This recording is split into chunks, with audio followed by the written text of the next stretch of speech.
मैनपुरी में सहायक डाकपाल निखिल वर्मा की मौत का मामला अब तूल पकड़ता जा रहा है। मृतक के परिजनों और जिले भर के डाक कर्मियों ने डाक अधीक्षक पर गंभीर आरोप लगाते हुए उनके खिलाफ मोर्चा खोल दिया है। प्रदर्शनकारियों ने डाक अधीक्षक कार्यालय का घेराव कर गिरफ्तारी की मांग उठाई, जिससे मौके पर तनाव की स्थिति बन गई। सहायक डाकपाल निखिल वर्मा की संदिग्ध परिस्थितियों में हुई मौत के बाद जनपद भर के डाक कर्मियों में भारी आक्रोश है। डाक कर्मियों और मृतक के परिजनों ने डाक अधीक्षक कार्यालय पहुंचकर जोरदार प्रदर्शन किया और कार्यालय का घेराव कर दिया। प्रदर्शनकारियों का आरोप है कि निखिल वर्मा को मानसिक रूप से प्रताड़ित किया जा रहा था, जिसके चलते उन्होंने यह कदम उठाया। प्रदर्शनकारियों का कहना है कि निखिल वर्मा द्वारा छोड़े गए सुसाइड नोट में डाक अधीक्षक और एक अन्य डाक कर्मी का नाम स्पष्ट रूप से दर्ज है। ऐसे में दोनों आरोपियों की तत्काल गिरफ्तारी की जाए। प्रदर्शन के दौरान बड़ी संख्या में डाक कर्मचारी और परिजन मौजूद रहे, जिन्होंने न्याय की मांग को लेकर नारेबाजी भी की। डाक अधीक्षक कार्यालय के घेराव की सूचना मिलते ही पुलिस विभाग में हड़कंप मच गया। कई थानों की पुलिस फोर्स मौके पर पहुंची, स्थिति को नियंत्रित करने में जुटी। पुलिस अधिकारियों ने प्रदर्शनकारियों को समझाने बुझाने का प्रयास किया, लेकिन प्रदर्शनकारी गिरफ्तारी की मांग पर अड़े रहे। मृतक निखिल वर्मा नवीगंज क्षेत्र के मुड़ई पोस्ट ऑफिस में तैनात थे। फिलहाल पुलिस और प्रशासन पूरे मामले की जांच में जुटे हैं। वहीं परिजन और डाक कर्मी दोषियों के खिलाफ सख्त कार्रवाई होने तक अपना आंदोलन जारी रखने की बात कह रहे हैं। फिलहाल मैनपुरी में यह मामला लगातार गर्माता जा रहा है। के भाई के साथ मेरे भाई का यहाँ पे पोस्ट ऑफिस में एबीपीएन के पोस्ट पे काम करता था और बहुत मैं बेसिकली बाहर रहता हूँ, तो मेरे उससे आए दिन बात होती रहती थी। कब से ये यहाँ पे पोस्टिंग थी आपके भाई? टाइम हो गया कम से कम, आई थिंक 2-3 साल से भी ज़्यादा हो गया उसको काम करते हुए, और मेरे 3 साल के अप्रोक्स काम हो गया काम करते हुए। लेकिन मेरे आए दिन उससे बात होती रहती थी इवनिंग में। वो बताता रहता था कि सेल्स का बहुत ज़्यादा प्रेशर रहता है, टारगेट्स कंप्लीट करने के लिए सीनियर्स उसको बहुत ज़्यादा टॉर्चर करते हैं, कभी कभी धमकी भी देते हैं कि तुझे रेस्टिगेट कर देंगे, तुझे बाहर कर देंगे। तो ये सारी चीज़ें शाम को मेरा फ़ोन कॉल पे डिस्कशन होता रहता था। मेरा 2 से 3 दिन पहले, आज जो घटना हुई है उससे 2-3 दिन पहले मेरी वाइफ से भी बात हुई, तो उसने बात बताई भी थी कि मैं बहुत ज़्यादा परेशान चल रहा हूँ, टॉर्चर है बहुत ज़्यादा सीनियर्स का, जॉब चली गई तो घर वालों को क्या जवाब दूंगा, और बहुत सारी चीज़ें इस तरीके की रही है। तो मैं उसको समझाता रहता था। मैंने कहा देखो ये बहुत जॉब का एक पार्ट है, कहीं ना कहीं करना पड़ता है, प्रेशराइज तो होता ही है। बोलता है कि नहीं मैं काम तो करता हूँ, लेकिन बेफजूल की चीज़ें मेरे साथ में सीनियर्स कर देते हैं। स्पेशली ऑफिशियली टाइम पे अगर एक सीनियर अपने एम्प्लॉयज़ के साथ में बी लॉयल तरीके से काम नहीं करेगा, बहुत तरीके से तैयारी भी कर रहा था वो, एग्जैक्टली कर रहा था, मिसकम्युनिकेट कर ले तरीके से, बहुत ज़्यादा बदतमीजी तरीके से भाषाओं का यूज़ किया जाता है ऑफिशियली के अंदर, जो कि बिल्कुल गलत है आज तरीके से। अगर इस तरीके से अगर कोई भी सीनियर को कोई भी राइट्स नहीं है कि अपने जूनियर्स को इस तरीके से बदतमीजी दे, तू 3000 रुपये दे दे मेरे को छुट्टी के, किस बात के 3000 रुपये देगा वो? किसी का खा रहा है क्या वो? छुट्टी के पैसे कौन देता है? एम्प्लॉय। मैं काम करता हूँ एनसीआर के अंदर में। मांग की गई उससे? मांग की गई बिल्कुल। लेटर में उसने साफ साफ सुसाइड नोट जो उसमें लिखा है उसमें अपने सीनियर्स का नेम तक मेंशन किया उसने। 3000 रुपए तक की जो डिमांड करी गई है वो तक उसमें मेंशन किया गया।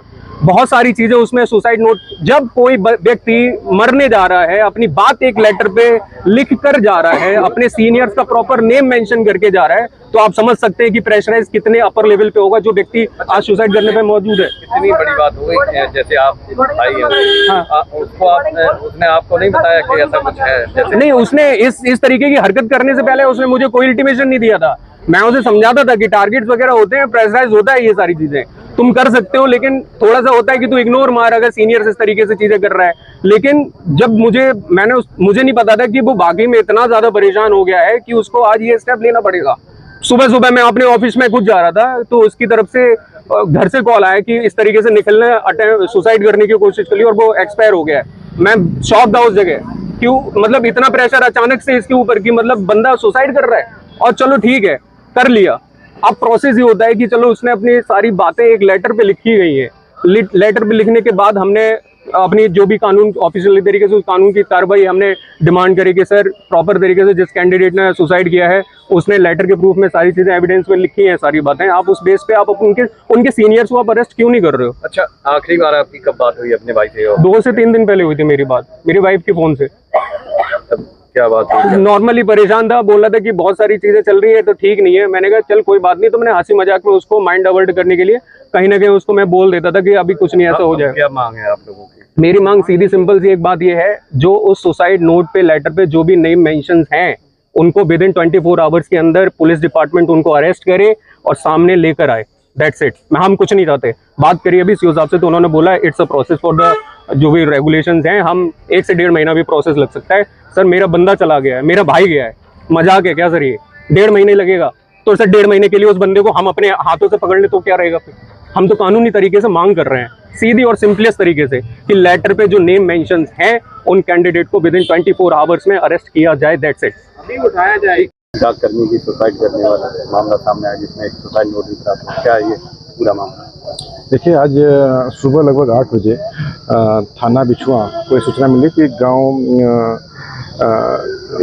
गांव रामनगर में एक लड़का जो है सुसाइड किया है। तत्काल थाना पुलिस वहाँ पहुंची। उसका नाम निखिल वर्मा सन ऑफ धर्मेंद्र सिंह, जो रामनगर रहने वाला है, जो उसकी एज 26 वर्ष है।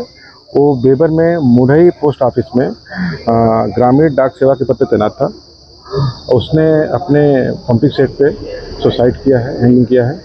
वहाँ से जो परिवार के लोग हैं उनके द्वारा एक सुसाइड नोट दिया गया है, जिसमें श्याम मुरारी तिवारी और सुशील कुमार शुक्ला, जो डाक विभाग के ही कर्मचारी हैं, उनको मानसिक प्रताड़ना के आधार पर सुसाइड करने का आरोप लगाया गया है। पुलिस के पास तो लेटर भी आ गया है और पुलिस ने जो है स्पेशल कमीशन में बॉडी का पीएम करवा दिया है। अब इनकी जवाब 2 तारीख दी गई है, उस पर FIR दर्ज कर दी गई है। जो हैंड राइटिंग में इनको सुसाइड नोट मिला है वो फोरेंसिक जाएगी और इनके द्वारा फोरेंसिक की जांच की जाएगी कि क्या ये लेटर उन्हीं के द्वारा है। अगर वो लेटर मैच कर जाता है कि इन्हीं के द्वारा लिखा गया है तो जो भी आवश्यक विधिक कार्रवाई हो की जाएगी। लोग इधर डाक कार्यालय आ गए, तुरंत गिरफ्तारी की मांग कर रहे हैं। ये जो डाक कर्मचारी हैं इनके भावनात्मक उद्देश्य है और इस पर, लेकिन हम इनकी संवेदना हमारे साथ है, इनकी जो संवेदना है, जो पीड़ा है, हम लोग महसूस कर रहे हैं। लेकिन जो भी कार्रवाई होगी विधि के अंतर्गत होगी। क्या सर ये जो सुसाइड नोट था ये पुलिस को मिला था या किसी अन्य के थ्रू पुलिस के पास पहुंचा है? ये परिवार के लोग द्वारा दिया गया है, जो SOBICHA को मिला है और उसको बॉडी से बरामद नहीं हुआ? वहाँ से बरामद नहीं हुआ है, परिवार के लोग दिए थे उसको। जी।